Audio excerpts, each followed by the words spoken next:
Hello everyone, मैं महेंद्र सिंह आप सभी का फिर से एक बार सुबह सुबह का नमस्कार करता हूं और आप सभी को स्टैटिक की जो 100 की सीरीज़ थी वहां को उसको वापस शुरू किया जाता है। तो 52 तक हम लोगों ने प्रश्न देख लिए थे कि सुभाष चंद्र बोस का जन्म कहाँ हुआ था? कटक उड़ीसा में हुआ था।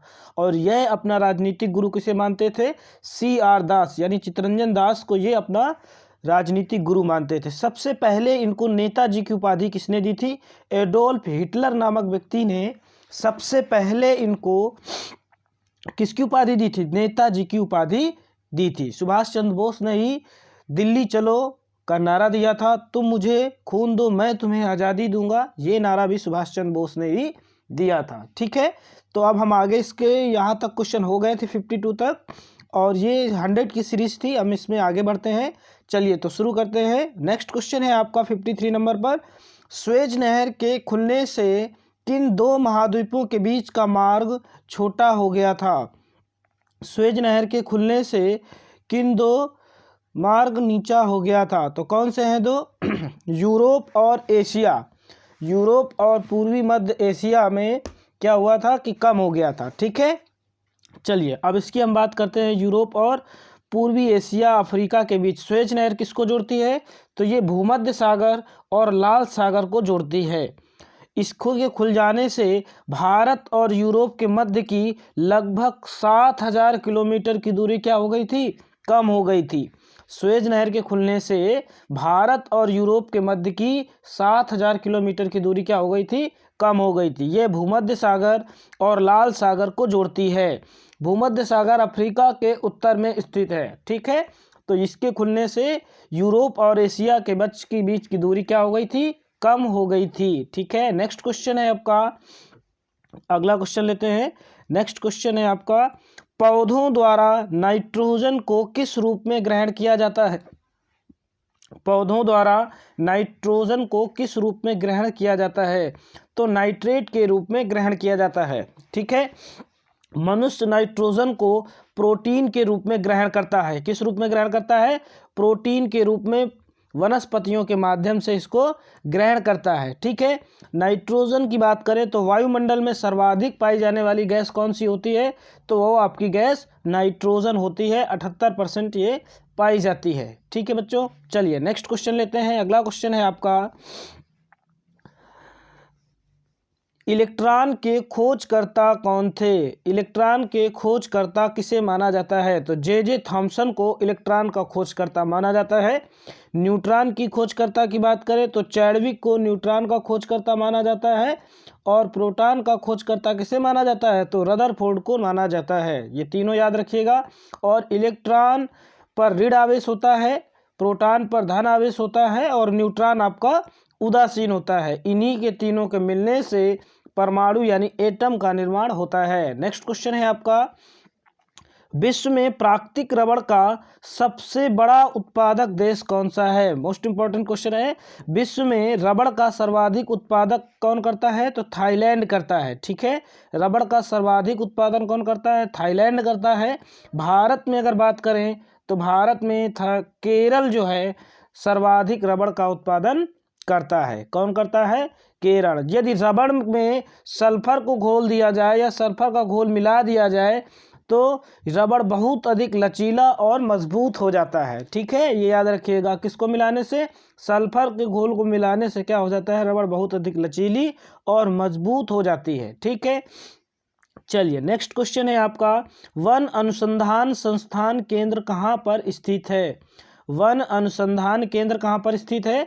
तो वन अनुसंधान केंद्र आपका देहरादून में स्थित है। भैया कहाँ पर है?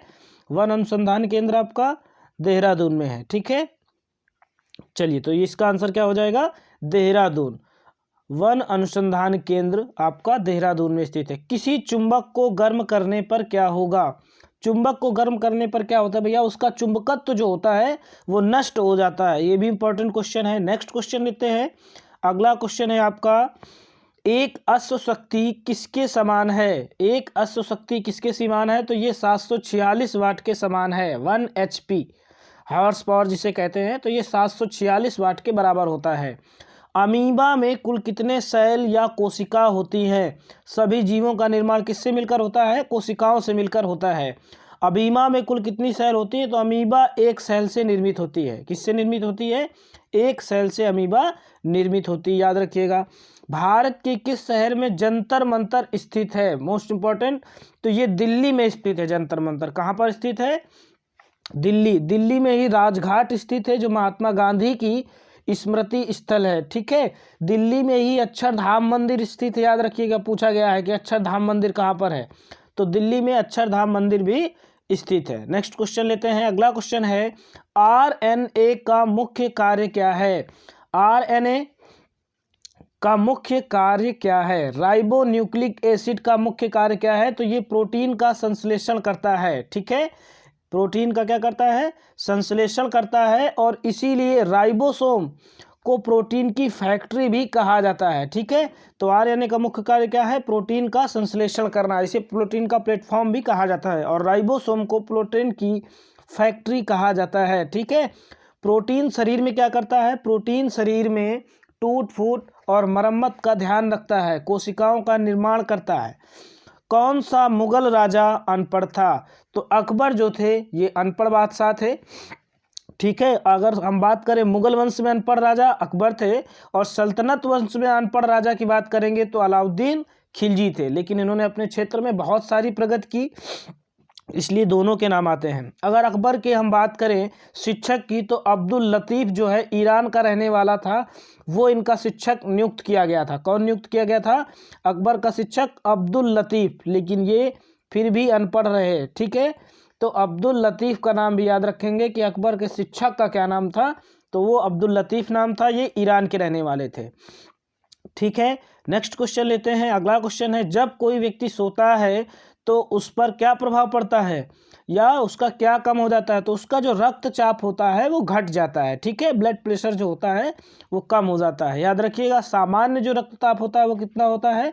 120 से 80 HHG यानी पारा में मापा जाता है। ठीक है, इतने के बीच में होना चाहिए। कहता है, प्रार्थना समाज की स्थापना किसने की थी? तो प्रार्थना समाज की स्थापना आत्माराम पांडुरंग ने की थी। ये केशव चंद्र की प्रेरणा से प्रेरित हो गए थे, और उसके पश्चात इन्होंने प्रार्थना समाज की स्थापना 1875 में की थी। याद रखिएगा, इंपॉर्टेंट क्वेश्चन है। नेक्स्ट है आपका, एपी कल्चर किससे संबंधित है? एपी कल्चर किससे संबंधित है? तो भैया ये मधुमक्खी पालन से संबंधित है। किससे संबंधित है? एपी कल्चर मधुमक्खी पालन से संबंधित है। नेक्स्ट है, कौन सा शहर भारत का सबसे महंगा शहर है? तो मुंबई शहर भारत का सबसे महंगा शहर है। ठीक है, मुंबई शहर भारत का सबसे महंगा शहर है। नेक्स्ट है, भारत में हरित क्रांति का जनक किसे माना जाता है? भारत में हरित क्रांति का जनक किसे माना जाता है? MS स्वामीनाथन को माना जाता है। इसकी शुरुआत 1966 में हुई थी। कब हुई थी? 1966 में हुई थी, ग्रीन रिवॉल्यूशन की। और इसके अंतर्गत गेहूं और चावल का मुख्य रूप से ध्यान दिया गया था। किसके पर? तो गेहूं और चावल के उत्पादन पर मुख्य रूप से फोकस किया गया था। नेक्स्ट क्वेश्चन है आपका, भारत में सबसे लंबी सड़क कौन सी है? तो GT रोड यानी ग्रैंड ट्रंक रोड को ही भारत की सबसे लंबी सड़क कहा जाता है। ये नेशनल हाईवे NH1 और NH2 को मिलाने से बनती है। ठीक है, GT रोड कहते हैं। इसका निर्माण सर्वप्रथम शेरशाह सूरी ने करवाया था। किसने करवाया था? शेरशाह सूरी ने करवाया था। ये हुमायूं के बाद दिल्ली की गद्दी पर बैठा था शेरशाह सूरी। ठीक है, और अगर इससे पहले बात करें तो इससे पहले कच्चे गलियारे के रूप में चंद्रगुप्त मौर्य ने इस रोड का निर्माण करवाया था। ठीक है, भारत की अगर बात करें सबसे छोटा मार्ग कौन सा है? तो NH47A 6 किलोमीटर का लंबा हाईवे है। ये आपका केरल में स्थित है, एर्नाकुलम जिले में। ठीक है, वो सबसे छोटा है। नेक्स्ट ले लेते हैं, ATM का पूरा नाम क्या है? तो ATM का पूरा नाम क्या है? ऑटोमेटिक टेलर मशीन इसका पूरा नाम है। और इस मशीन के आविष्कारक का नाम क्या है? तो जॉन शेफर्ड बेरोन इसका आविष्कारक हैं। कौन है? जॉन शेफर्ड बेरोन को इसका आविष्कारक माना जाता है। इनका जन्म भारत में हुआ था, ये ब्रिटिश थे, और लंदन में पहली बार ये मशीन लगाई गई थी। ठीक है, सर्वप्रथम HSBC बैंक ने इसको भारत में लगाया था एटीएम को, ठीक है, HSBC बैंक ने। नेक्स्ट क्वेश्चन लेते हैं। अगला क्वेश्चन है आपका बच्चों, किसे भविष्य की धातु कहा जाता है? किसे भविष्य की धातु कहा जाता है? तो टाइटेनियम को भविष्य की धातु कहा जाता है।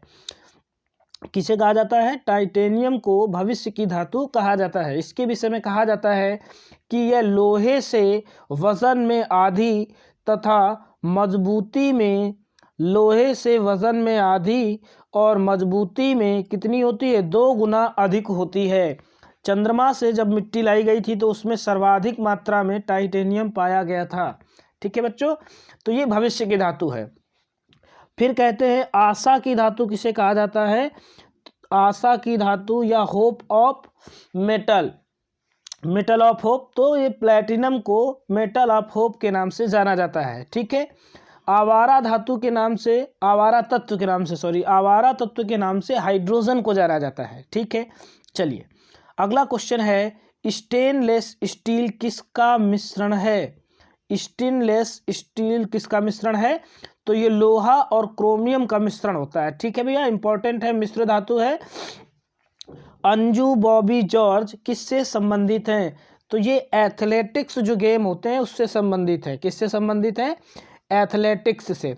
अब बात करते हैं एथलेटिक्स किसे कहा जाता है? जो व्यक्ति स्वयं खेलता है, व्यक्तिगत जो खेल होते हैं उसे एथलेटिक के अंतर्गत डाला जाता है। जैसे रेस स्वयं व्यक्ति करता है, तैराकी स्वयं व्यक्ति करता है, मतलब किसी में जब ग्रुप बनाकर गेम ना हो, स्वयं व्यक्ति एक सिंगल पर्सन खेलता है, तो ऐसे गेमों को किसमें रखा जाता है? एथलेटिक्स में। जैसे शूटिंग हो गया, कुश्ती हो गया, तैराकी हो गई, दौड़ हो गई, है ना, भाला फेंक हो गया, आर्चरी हो गया, तो ये सब कैसे गेम हैं?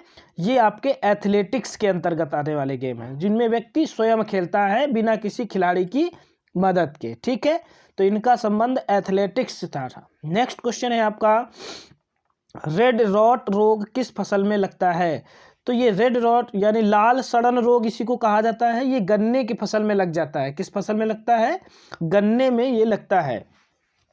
भारत की पहली महिला कैबिनेट मंत्री कौन थी? तो राजकुमारी अमृता कौर भारत की पहली महिला कैबिनेट मंत्री थी। नेक्स्ट क्वेश्चन है आपका, चेतक घोड़ा किससे संबंधित था? तो चेतक घोड़े का संबंध किससे था? महाराणा प्रताप से था। ठीक है, उसी प्रकार कहा जाता है कि कंथक घोड़े का संबंध किससे था? तो कंथक घोड़े का संबंध भैया महात्मा बुद्ध से था। किससे था? महात्मा बुद्ध से। किसका संबंध था? कंथक घोड़े का महात्मा बुद्ध से संबंधित था। ठीक है, सबसे बड़े पुष्प किस पौधे के होते हैं? तो रेफ्लेसिया पौधे के पुष्प सबसे बड़े होते हैं। ठीक है, याद रखिएगा। कहते हैं हाथी किस फूल के खेलता है? क्वेश्चन ये पूछा गया है, तो हाथी रेफ्लेसिया के फूल से ही खेलता है। नेक्स्ट क्वेश्चन है आपका, अगला क्वेश्चन है बच्चों, अर्धनग्न फकीर महात्मा गांधी को किसने कहा था?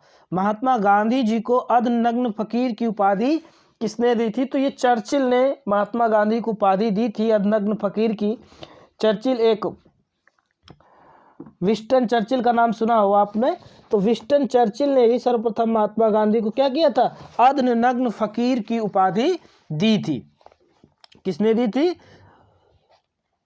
विंस्टन चर्चिल ने महात्मा गांधी को अर्धनग्न फकीर की उपाधि दी थी। इसके अलावा महात्मा गांधी के पास बहुत सारी उपाधियां हैं। अगर गांधी जी की बात करें, गांधी जी पर एक अलग से वीडियो हम बना देंगे। एक वीडियो में अलग से ही वीडियो बनाया पड़ेगा इनके ऊपर, तभी गांधी जी का हो सकता है। अगर उपाधियों की बात हम करें तो एक आध उपाधि की बात करें तो महात्मा की उपाधि गांधी जी को रविंद्रनाथ टैगोर ने दी थी। किसने दी थी? रविंद्रनाथ टैगोर ने इनको महात्मा की उपाधि दी थी। राष्ट्रपिता की अगर हम बात करें इन्हें, तो सुभाष चंद्र बोस ने इन्हें राष्ट्रपिता की उपाधि दी थी। किसने? सुभाष चंद्र बोस ने इन्हें राष्ट्रपिता की उपाधि दी थी। अगर देशद्रोही फकीर की बात करें तो विंस्टन चर्चिल ने गांधी जी को देशद्रोही फकीर और अर्धनग्न फकीर भी कहा था, जबकि कर्मवीर की उपाधि इनको दक्षिण अफ्रीका में मिली थी। इसी तरीके से बापू, सेवाग्राम का संत, भंगी शिरोमणि, कुली बैरिस्टर, सार्जेंट, मलंग बाबा, बापू, इस तरह से बहुत सारी उपाधियां हैं गांधी जी के पास। तो ये गांधी जी पर एक अलग से ही वीडियो बनाना पड़ेगा। हाँ, गांधी जी तभी गांधी जी कंप्लीट होंगे। हाँ, 2 अक्टूबर 1869 को इनका जन्म हुआ था। 30 जनवरी 1948 को नाथूराम गोडसे ने इनकी गोली मारकर हत्या कर दी थी, गांधी जी की, है ना। तो इनका जो स्मृति स्थल है वो राजघाट के नाम से जाना जाता है और दिल्ली में स्थित है। ठीक है बच्चों, गांधी जी पर अलग से एक वीडियो बनाएंगे। चलिए फिर नेक्स्ट क्वेश्चन लेते हैं। ये क्वेश्चन रिपीट हो गया है। अंजू बॉबी जॉर्ज का संबंध किस खेल से है? तो एथलेटिक्स से है। नेक्स्ट क्वेश्चन है आपका, कोयना बांध परियोजना किस राज्य में है? कोयना बांध परियोजना किस राज्य में है? तो ये महाराष्ट्र में है। कोयना नदी को महाराष्ट्र की जीवन रेखा भी कहा जाता है। क्या कहा जाता है? कोयना नदी को महाराष्ट्र की जीवन रेखा भी कहा जाता है। कौन सा तत्व स्वतंत्र अवस्था में पाया जाता है? तो आंसर हो गया सल्फर। अलीगढ़ किस उत्पाद के लिए मशहूर है? तो ये तालों के लिए मशहूर है और ये यूपी में आपका शहर है। ठीक है, नेक्स्ट क्वेश्चन है, प्रकृति में कार्बन का विशुद्ध रूप है हीरा। ठीक है, नेक्स्ट क्वेश्चन हो जाएगा आपका, टिंकल रोग किस फसल पर लगता है? तो ये किस पर लगता है? ये नींबू में लगता है। ठीक है, किस में लग जाता है? नींबू में। उदय शंकर का संबंध, उदय शंकर किससे संबंधित है? तो ये नृत्य से संबंधित है। नेक्स्ट क्वेश्चन है, ऊर्जा का पिरामिड कैसा होता है? तो ऊर्जा का पिरामिड सदैव सीधा होता है। याद रखिएगा, इंपॉर्टेंट क्वेश्चन है। ऊर्जा का पिरामिड सदैव कैसा होगा? सीधा होगा। भारत में सर्वाधिक दूध देने वाली बकरी की नस्ल कौन सी है? जमुनापारी है। और दुनिया में सर्वाधिक दूध देने वाली बकरी की नस्ल कौन सी है? तो सानिन है। कौन सी है? सानिन नस्ल है। स्वतंत्र भारत के प्रथम भारतीय गवर्नर जनरल कौन थे? तो सी राजगोपालाचारी स्वतंत्र भारत के भारतीय गवर्नर जनरल थे। अगर भारतीय हटा दें तो माउंटबेटन भारत के पहले गवर्नर जनरल हो जाएंगे स्वतंत्र भारत के। ठीक है, और भारत के पहले गवर्नर जनरल विलियम बेंटिक थे। रेफ्रिजरेटर में कौन सी गैस भरी जाती है? फ्रियान गैस भरी जाती है। कौन सी गैस? फ्रियान गैस। नेक्स्ट है, प्लासी का युद्ध कब हुआ था? तो प्लासी का युद्ध 1757 में हुआ था। कब हुआ था? 1757 में प्लासी का युद्ध हुआ था। सिराजुद्दौला और रॉबर्ट क्लाइव के मध्य हुआ था। किसके मध्य? रॉबर्ट क्लाइव और सिराजुद्दौला के मध्य हुआ था, जिसमें रॉबर्ट क्लाइव की विजय हुई थी। नेक्स्ट क्वेश्चन है आपका, कारगिल कस्बा किस राज्य में है? तो यह आपका जम्मू और कश्मीर राज्य में है। किस राज्य में है? जम्मू और कश्मीर राज्य में है। नेक्स्ट क्वेश्चन है आपका, अगला क्वेश्चन देख लेते हैं, इंकलाब जिंदाबाद का नारा किसने दिया था? तो सरदार भगत सिंह ने इंकलाब जिंदाबाद का नारा दिया था। विश्व का सबसे ऊंचा पर्वत शिखर कहाँ पर है? तो विश्व का सबसे ऊंचा पर्वत शिखर हिमालय पर्वतमाला में स्थित है, नेपाल में पड़ता है। ये एवरेस्ट है। इसकी ऊंचाई 8,848 मीटर है। ठीक है, नेक्स्ट क्वेश्चन है, पौधे का कौन सा भाग पोषण करता है? शोषण नहीं भैया, यहाँ पर पोषण हो जाएगा। क्या हो जाएगा? पोषण हो जाएगा। और पत्तियां ही पोषण करती हैं। अगर कहा जाए कि कौन सा भाग पौधों का श्वसन करता है या वाष्प उत्सर्जन करता है, तो भी का आंसर होगा आपका पत्ती आंसर हो जाएगा। पिट्यूटरी ग्रंथि कहाँ स्थित होती है? तो ये मस्तिष्क में स्थित होती है। इसे पीयूष ग्रंथि भी कहा जाता है। इसे मास्टर ग्रंथि भी कहते हैं। नेक्स्ट क्वेश्चन है आपका, भगवान बुद्ध का कुल क्या था? महात्मा बुद्ध, जिन्हें लाइट ऑफ एशिया, एशिया का शक्ति पुंज कहा जाता है, ये शाक्य कुल से संबंधित थे। किस कुल से संबंधित थे? शाक्य कुल से संबंधित थे। स्याही सोखता किस सिद्धांत पर कार्य करता है? तो स्याही सोखता पृष्ठ तनाव के सिद्धांत पर कार्य करता है, सरफेस टेंशन के सिद्धांत पर कार्य करता है। नेक्स्ट क्वेश्चन है आपका, विदेश में शाखा खोलने वाला पहला बैंक कौन था? तो बैंक ऑफ इंडिया लंदन में 1946 में अपनी शाखा खोलने वाला भारत का पहला बैंक बना था। इसी प्रकार एसबीआई चीन में शाखा खोलने वाला भारत का पहला बैंक बना था। अगर हम बात करें कि भारत के किस बैंक की सर्वाधिक शाखाएं विदेश में हैं, तो एसबीआई बैंक की भारत से बाहर सर्वाधिक शाखाएं हैं। प्रकाश संश्लेषण किस प्रकाश में सबसे ज़्यादा होता है? तो प्रकाश संश्लेषण सर्वाधिक किसमें होता है? लाल प्रकाश में सर्वाधिक होता है। ठीक है, रेड आपकी जो लाइट होती है उसमें प्रकाश संश्लेषण सर्वाधिक होता है। प्लासी का युद्ध कब हुआ था? 1757 में हुआ था, आपको बता दिया गया है। उम्मीद करते हैं कि ये आपके वीडियो अच्छे लगे होंगे। ये दूसरा वीडियो था 100 क्वेश्चन की सीरीज जो थी। वीडियो अच्छी लगे तो लाइक करें, सब्सक्राइब करें और अधिक से अधिक शेयर करें, और कम से कम इसको 2 बार रिवीजन करें। लगभग आपको ये क्वेश्चन आते भी होंगे, और आपके रेलवे, पुलिस, लेखपाल जो एग्ज़ाम होने वाले हैं वनडे, आपको ज़रूर यहाँ से क्वेश्चन देखने को मिलेंगे। चलिए, सभी को नमस्कार। वीडियो देखने के लिए बहुत बहुत धन्यवाद।